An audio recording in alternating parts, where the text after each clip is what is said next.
America అధ్యక్షుడు ట్రంప్కి ఒక plan ఉంది.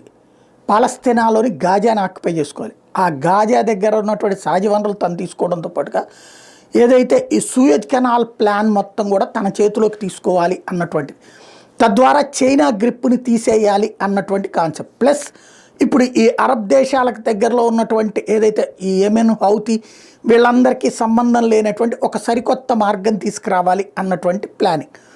ఎందుకోసమనే గాజాని మేము స్వాధీనం చేసుకుంటామని చెప్పి అక్కడ ఉన్నటువంటి 10 లక్షల మంది వెళ్ళిపోవాలన్నాడు. వాళ్ళకి కావాల్సింది కావాలంటే డబ్బులు ఇస్తాం, వాళ్ళని మీరు తీసుకోండి అని చెప్పి ఈజిప్ట్ మీద ఒత్తిడి తీసుకొచ్చాడు.